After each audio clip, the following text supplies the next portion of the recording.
Hi, good evening, everybody. Thank you, Radhika, for that great setup. It's a great privilege and pleasure for me to be here today and to acknowledge Mr. Frank Hoffman, Dr. Lauerman, Radhika herself, the graduating class of 2016, and understandably the very proud sort of families, colleagues, mentors who are here today. I just want to say, firstly, congratulations. And it's a great pleasure for me to be here today. If you allow me a moment's of indulgence, like the mentor who came before me, can I take, since I'm on stage and I work with Thyssenkrupp, just a moment to do a special call out to the 4 very special colleagues from Thyssenkrupp that have been part of this. So a very big call out to Sailesh, to Shashikant, to Vajanath, and to Chinmoy. We're proud of you and your mentors. Well done, guys, and congratulations on graduating, as the other 43 of you have done as well. So many, many thanks. So, like Frank, I sort of thought a little bit about what I would say tonight. And what is it that I could share with you that could be of value to you. And a disclaimer, I'm not an engineer. So I'm a sales and marketing guy at heart. So I said, a sales and marketing guy, what does he do best? He thinks about the customer. So what is my customer, the graduating class at the moment, thinking about most? Now, you are very accomplished people. That's why you got chosen to be part of this program. And clearly, with all the knowledge that you have obviously gained in the last 1 year, it's not surprising that the C-suite word came up more than once. So clearly, I think what's in the minds of our people is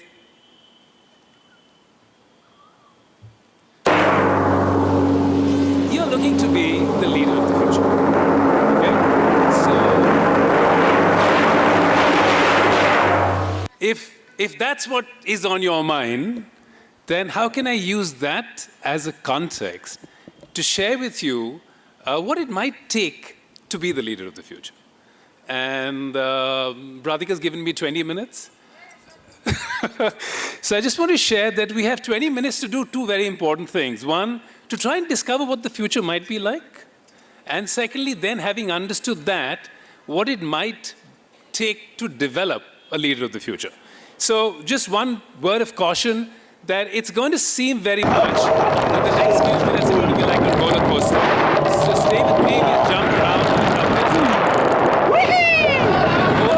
and have a bit of fun as well. Okay? And if I can take away, and if you can take away a few insights to put into your backpack tonight, to take away, then that would have been 20 minutes hopefully well spent.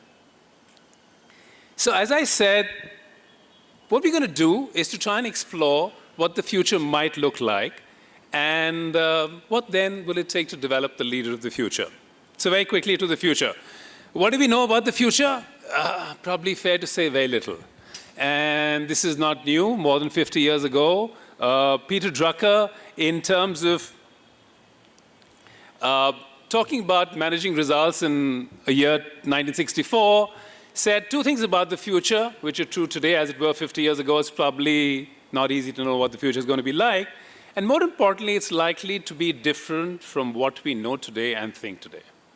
So what does that really mean? And he went on to say that there are 2 opportunities that you can leverage from this uncertain future.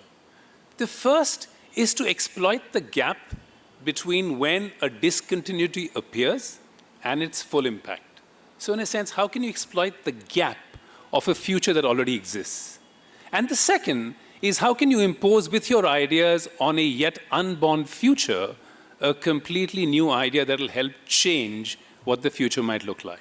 So that was in 1964.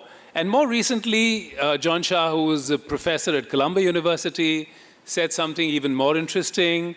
And he said, the future is not someplace we are going to, but it's one that we are creating. And he went on to say that the future is not a choice of a pathway from ones that exist today, but something that's first created in the mind and will, and then reality. Okay? The next thing I want to say to you is that, look, predicting the future is sometimes easy. Getting it right is a bit harder. And if sometimes you struggle to figure out what the future might look like, rest assured you're in great company. And you may not be able to read all the slides on the chart. You've probably seen some of them before. Going back to 1943, the president of IBM saying he thought the world market for computers was probably 5. to Time magazine in the 1960s saying that they believed that the remote shopping, as it was called then, probably is a good idea, but was likely to flop. And lastly, as late as 2007, when the iPhone was launched, Steve Ballmer, then the president and CEO of Microsoft, saying he didn't think that the iPhone's going to gather a very significant market share, okay? So the one insight from today is that the future is uncertain. And I think somebody said this today, the important implication for you is that for you to think about, you have to get out of your comfort zone. And more importantly, what got you here is not going to get you there, if there is the leader of the future. So that's the first thought I want to share with you. Now, what are we going to do about developing a leader in such an uncertain future? So the future itself is unknown. What can we say now about what will it take to develop a leader for this uncertain and unknown future? And like you, about 10 years ago, I got sent on an executive development program, which wasn't as long as a year, but it was for 4 full weeks. And the title of that program, interestingly, was called The Leader of the Future. Notice the emphasis on the double definitive, the leader of the future. So I said, if this is what we're going to talk about today, let me go back and quickly look at my notes and say, what is it I learned 10 years ago that I can share with this graduating class today? And this is what the general thrust of that 4-week program was. And I think the way JMW, the consultants who run this program, describe the role of the leader of the future is this is about somebody who creates an extraordinary intent at its core. Somebody who has the courage to go beyond what they call the drift. The drift is where you're going to if you extrapolate current trends. And finally, it's about taking risks. It's about the ability to anticipate. And it's about the ability to deal with ambiguity. So those are my notes verbatim from a course I went 10 years ago. But I want to add something to it that has been my own personal learning over the last 30-odd years that I have worked like all of you. And that is probably the most important thing, is about having the passion to make your dreams come true. And at the end of last year, I had the enormous privilege of meeting a very young and interesting man called Rahul Narayan, who heads up a group called Team Indus. Just by a quick show of hands, how many people in the room have heard of Team Indus? Okay, not surprisingly, you have. Okay, so you probably know where this is going. But unlike you in November, I hadn't heard of Team Indus, right? And I want to talk about the passions to make your dreams come true through the eyes of Mr. Rahul Narayan and Team Indus. And a little background is that in 2007, Google launched the Lunar Xprize, where they said they're offering $30 million to the first privately funded group of people who can land a spacecraft on the moon. Okay? The only condition is that 90% of the funding had to be from private sources, so it couldn't be the European Space Agency or ISRO or NASA doing this. It had to be a group of individuals who found the funding for it from individual and private sources. Okay? So Rahul Narayan, an engineer, grew up on a diet of Star Trek and Star Wars, didn't have a clue, as the other 3 members of the founding team, what it actually might take to land a spacecraft on the moon. So the rules of the Google Lunar Xprize is that you have to design a spacecraft, you have to actually send it to the moon, it has to land on the moon, it has to traverse a minimum distance of 500 meters, and you must be able to send a high-definition proof of that journey on the moon. So there's a bunch of 4 guys who get together and say, we want to do it. And it wasn't just an empty raise of hand, because they had to cop up $50,000 to be part of that registration process. So it wasn't just saying, okay, it's a great idea, let me put up my hand. It was actually putting their sort of money where their mouths were, and they were people of, like all of us, of modest resources, and yet they did it. And I think it was such an eye-opener to meet Rahul, because they did this in 2008, 2009, they were a little bit later. There were 28 teams that came together, and I am told that Team Indus today is amongst the 4 runners to win the $30 million prize. Okay? It's fascinating. The little thing that you see below is their fully developed prototype, which has been tested, and Google has had milestones so they come and check how people are doing. And they currently have a fully developed prototype, which is currently under production. And if you speak to Rahul, he's dead sure that in January 2018, he's going to land a spacecraft on the moon. So starting from a bunch of people who didn't have a clue but had a dream, and then had that passion to make it come true. We don't know how the story is going to unfold, so we'll keep a close watch. But such an inspiring story of just that one point that if you have a dream and if you have the passion and the courage to make it come true, you can actually get to the moon. But obviously, many of these characteristics, even given the very high caliber that each one of you are, might take a bit of while to fully mature and develop in you. So what is it that I can share with you that you can start doing from tomorrow morning that might enable you to be a more effective leader of the future? And I want to draw upon an article which I'd commend to everybody. It's an article which I think says, The Making of a Corporate Athlete. It's by a guy called Jim Lohr. And Jim sort of has spent a lot of time, he's a sports psychologist.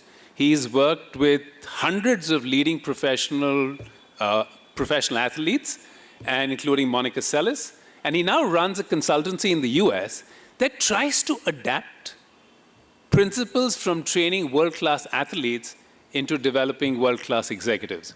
And I think in his mind, there are 4 bits which are not surprising. He said you have to get into your ideal performance state to win, and that's about physical, emotional, mental, and spiritual capacity. And I want to just leave a few thoughts on each one of them as I sort of wind up these insights for today. Now, one truth for you on the physical side is that, look, quite often your effort is a function of time and energy. I'm sure you'll all get sent to a lot of courses on how you can better manage your time, and they're all good courses. But here's the alternative view. No matter how well you manage your time, time is going to be a limitation. So think about the other side of the equation. How can you increase your energy? Because then within the same time, you would be able to achieve so much more. And I think there are 2 things that Jim speaks about. I won't go into detail.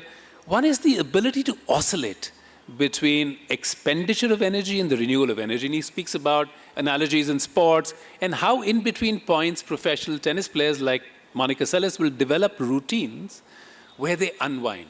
So they sort of gear themselves up to be at their peak when they're hitting that ball.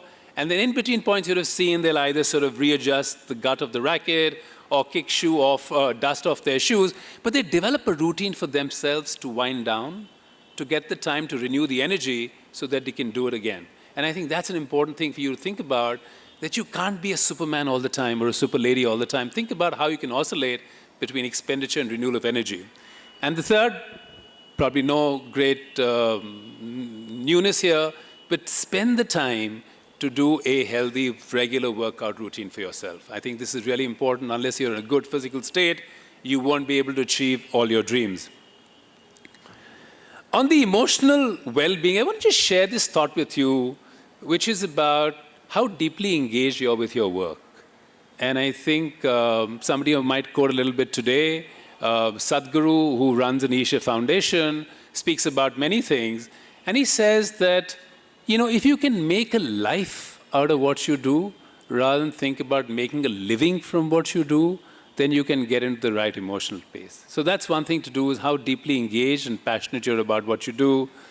And the most important thing is about setting up support groups. And no matter how successful we are, there will be times when we will need somebody to fall back on, to either be the sounding board when times are tough, or when we are really stressed out, to be our support group. So make the time today to set up these support groups that will enable you to reach a higher level of performance. On mental well-being, to just give you an idea, to go back to the Sadhguru example, Sadhguru has sort of 4 million volunteers who work for him. Everybody who works for that association is a volunteer. Nobody's paid a cent. And he has 4 million people on any working days. And somebody asked him, he said, how do you get them to a mental state? Because frankly, your organization would be completely demolished because if these people decided to walk out on you because they have nothing. You don't pay them anything. They have no ties. If they choose to go away tomorrow, what are you going to do? And he said, this is what I do. He said, people focus a lot on making people great. I think it's important to make people joyful. He said, if you can create a joyful work environment and then set the bar a little bit higher than what they can, then they will all happily jump as high as they can. And when you know that people are doing their best that they possibly can in an environment that they enjoy, then you can achieve the best possible performance. And finally, a personal sort of story, and I think something that I could wholly recommend. Take the time to unwind, and meditation is something that I'd hugely recommend for you to be able to tune in. And finally, probably the most controversial, I don't want to go anywhere close, it's way above my pay grade, on spirituality. But I just want to say this, spirituality is in no way in what I'm going to refer to in any way connected with religion. That's not where I'm going. But spirituality, in a sense, is your ability to unleash energy when you're able to connect with your deepest values. And I think the insight that I can offer you is that, there's a lot that we don't know. And quite often, what we don't know is much larger by a multitude than what we know. Our identity is often associated with things that we know. So we are identified as a graduate from IGTC, or by our country, or by our religion. And I think that sometimes is a limitation on how much you can develop your core values. So I think the last and final thought is that as you think about your own identity, be aware of the fact there's lots that you don't know. And in fact, if you can associate your identity with your lack of knowledge, you'll probably go the furthest. And this is what's called about being a seeker than a believer. And finally, I want to end with a little quotation from the Upanishads, which basically say that your deepest desires become your destiny. And that's an interesting thought to leave you with. And it goes on to say that as you desire, so is your intent. As is your intention, so is your will. And as is your will, so is your deed. And as is your deed, so is your destiny. So in a sense, it's going back to the Rahul Narayan point of view that if you have the passion, then your deepest desires will become your destiny. Thank you very much. It's been a great pleasure. Thank you.